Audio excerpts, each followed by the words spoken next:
Hello Pisces! Maligayang pagbabalik o salamat sa pagbisita. Ito po ang inyong Sun, Moon, Rising Sign and Venus.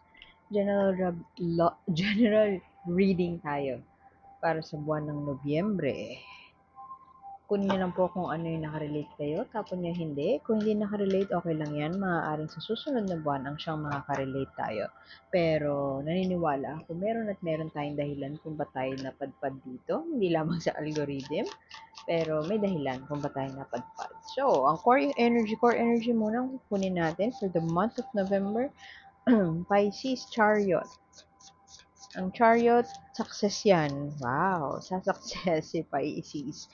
Um, Pwedeng sa love life, pwedeng sa trabaho, depende sa mga susunod na cards.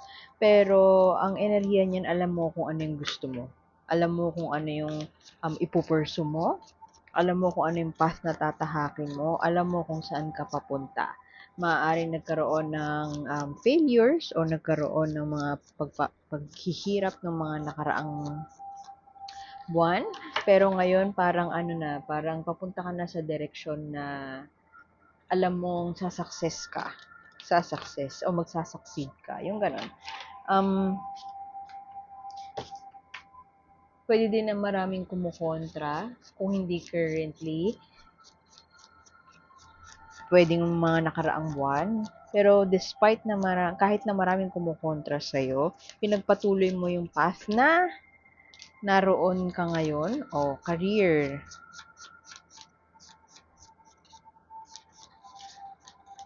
Pag-aaral, pwedeng pagda-diversify pagdating sa kaperahan. Pwede din naman na pag-change ng career path.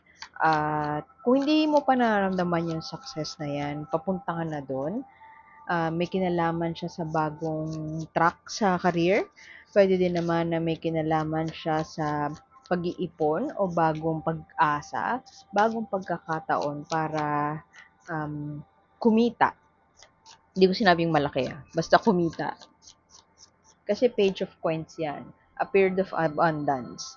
Hindi siya kasiguraduhan a period of abundance is coming, pero kasiguraduhan siya na papunta ka na doon sa pag-aaral towards the success. Pero core energy is, ito successful endeavor. Alam mo na kung saan patungo. Hindi man siya yung tipong total abundance as you would expect, as in kayamanan. Hindi man ganun. Pero it's both are positive kasi may hope, may pag-aaral, may pagpapursige, may willpower. Yung grit, alam mo yon, yung parang motivated ka na gamitin ang sipag at tiyaga para ikaw ay magtagumpay. At dahil doon, i-reward ka ni universe ng pagtatagumpay dun sa goal na gusto mo. Merong enerhiya dito ng mga hindi mga ng isang tao, pero pwedeng Aries, pwedeng may pumipigil sa'yo na isang Aries. Pwede din kasi na bata ka pa at yung magulang mo ay, actually kahit hindi bata pwede din na matanda ka na pero may magulang ka na kumokontrol sa desisyon mo. Pwede din na partner yan. Emperor, Dragon, tingnan mo, Dragon. Emperor na Aries energy yan eh. Ang ano ba ang energy ng Aries? Parang kung hindi matigas ang ulo, mapilit, demanding, um, laging galit, ganun. Stricto, authoritative, yun nga, demanding usually. Para maging reverse yan, demanding yan usually. Yung death card naman, Scorpio yan. Pwedeng magulang mo, then pwedeng kapatid. Pero ang energy ng death card dito, pinili ko talaga yung Yokai Tarot deck para sa November. Ang death card ay change, pagbabago. Pwedeng yung emperor na demanding o parang hawak ka sa leeg.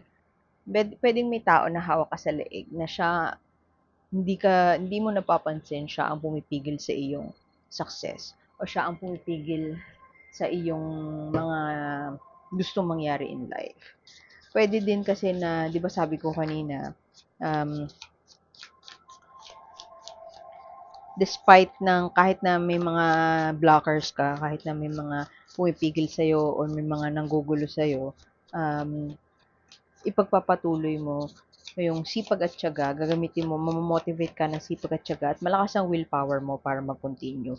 Pwede kasi na yung willpower na yun, lakas ng loob na yun, ay gagamitin mo para lang hindi masyadong maimpluwensyahan ng mga tao sa paligid mo. Pwede kasi itong taong to, yung Aries energy nga, pwedeng siya yung ayaw na gumawa ng isang bagay. Lumabas ang Four of Wands. Ang traditional meaning nito o ang traditional image nito ay marriage. Dahil yokai ito, kinakasal na tikbalang, pwedeng ganun. Pero, itong Four of Wands, pwede kasi na merong pumipigil sa'yo na maglabas ng pera o kaya pwede din na nasa same-sex partnership ka tapos hindi pa rin matanggap ng mga tao sa paligid mo yung ikakasal ka sa partner mo. Yung iba sa inyo pwedeng ganon. Yung iba naman sa inyo pwedeng may resistance kasi to change eh. Pwede kasi na dati parang hindi naman ikaw yung gumagastos dito sa relationship pero all of a sudden ikaw na yung kailangan gumastos. Ikaw na yung kailangan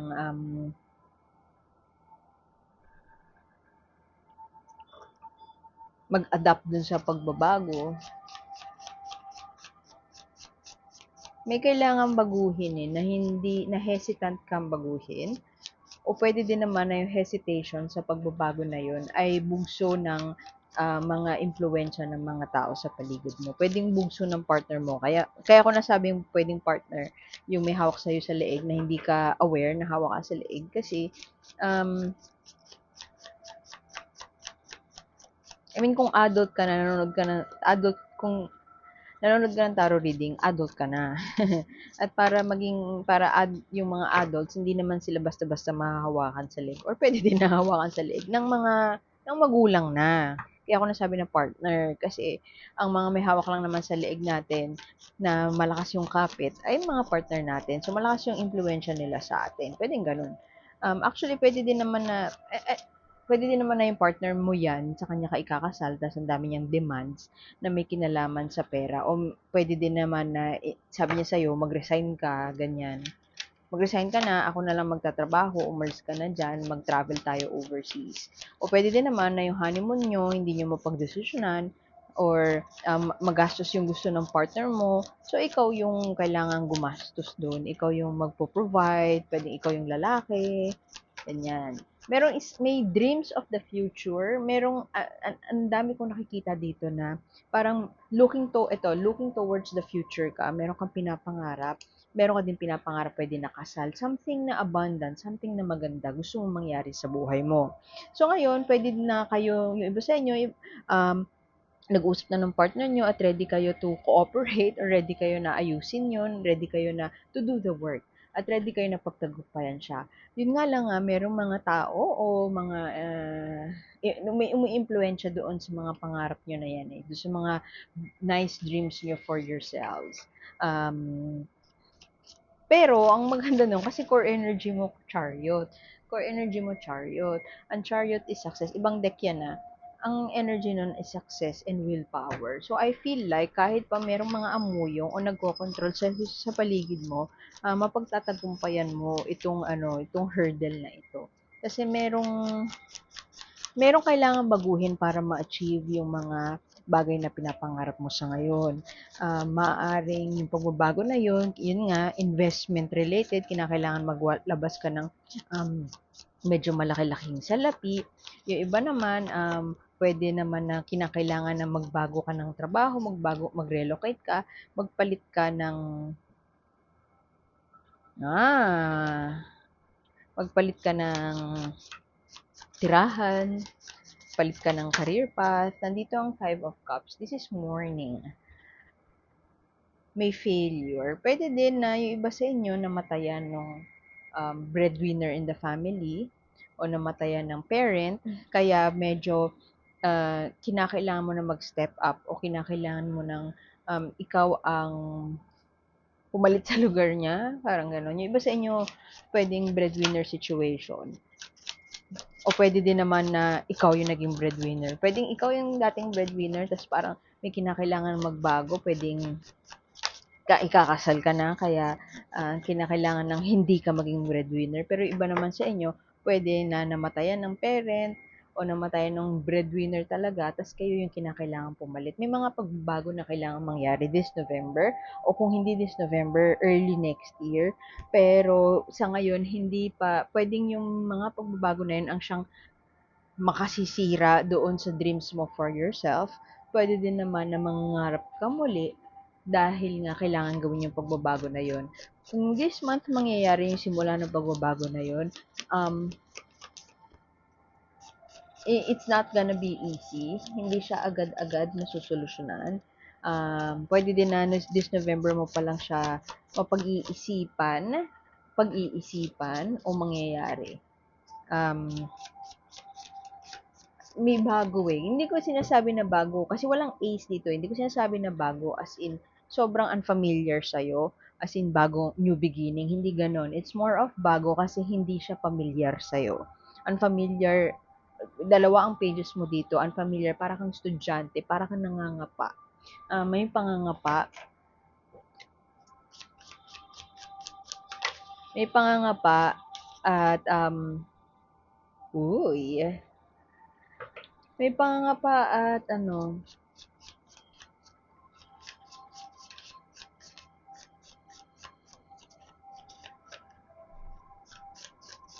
alam mo yung may bago kang task, ta's may bagong pinagawa sa iyo, no? Pero ikukumbinsihin mo yung sarili mo, hindi, kaya ko to, kaya ko to, kaya ko to.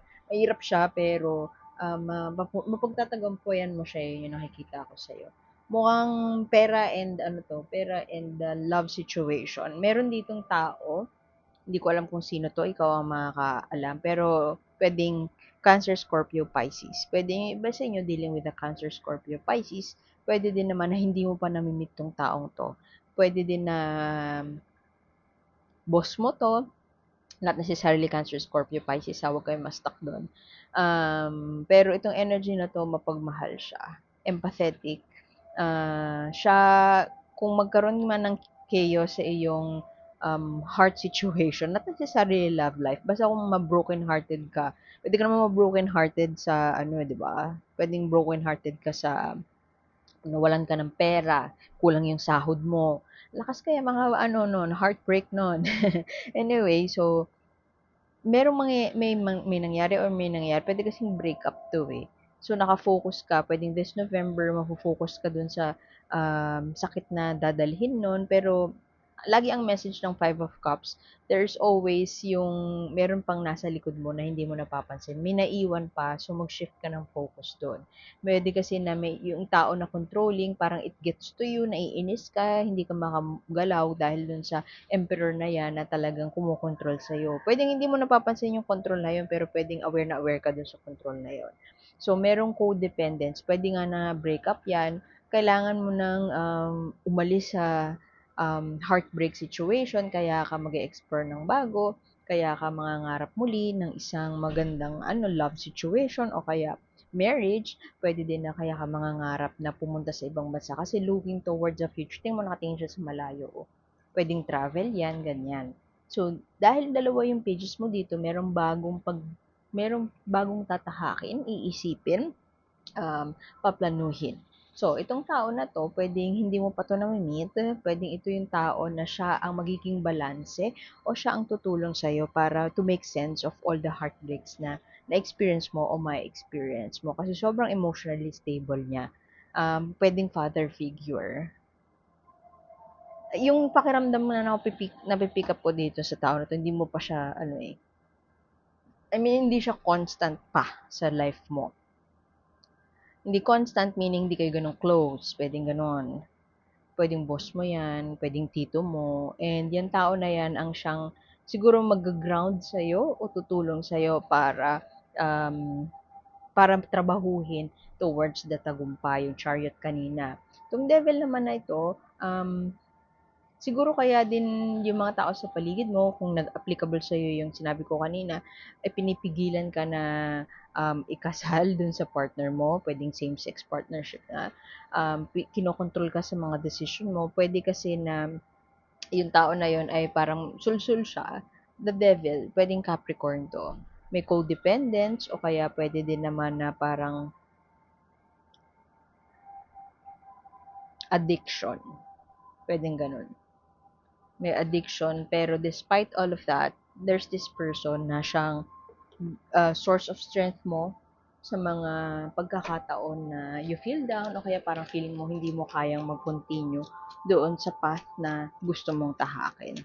Tandaan mo, huwag mo nga kalimutan ang iyong core energy, chariot, magtatagumpay ka. Hindi bago yung hindi bago sa yung blocker mo this month. Ah, yung iba siguro sa inyo, yun nga, sorry, pero yun yung nakikita ko. Yung iba sa inyo mamatayan. Kung hindi literal na mamatayan, death of a relationship. Pwede ding death of a career, mali-lay off, matatanggal, tapos mangangarap ka ulit, magsisimula ka ulit magplano, mag-isip. Pero may mga enerhiya sa paligid mo na, ang maganda do'n, yung mga enerhiya sa paligid mo, both may positive and negative. May enerhiya sa paligid mo na parang kumokontrol, tapos parang yun nga addiction. Siguro yung control na yan, pwede din kasi na yun nga yung addiction. Kasi hindi mo makontrol ang hindi mo makokontrol ang addiction. Pag addicted ka to something, it's not something, you need professional help. And it's not something na siya yung nag-i-impluwensya sa decision mo. And it's not something na ma-overcome mo overnight. Pero itong taong to find this person, whoever this Cancer, Scorpio, Pisces is, not necessarily Cancer, Scorpio, Pisces. Actually, pwede ikaw yan kasi Pisces ka eh. Pero feeling ko ibang tao siya. Not necessarily Cancer, Scorpio, Pisces, pero that person na parang may warmth, may emotional warmth, para kang may niyayakap kapag kausap mo siya. Kasi siya ang parang grounding force mo to overcome yung mga pagbabago na kailangan baguhin.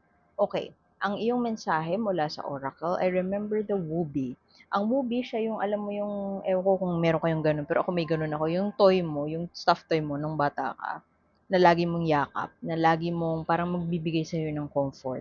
So, kung ano man pagdadaanan mo ngayon this November, yung iba sa inyo talaga feeling ko hindi nyo pa na-experience yung loss na to, yung heartache or loss mourning, hindi pa dumadating.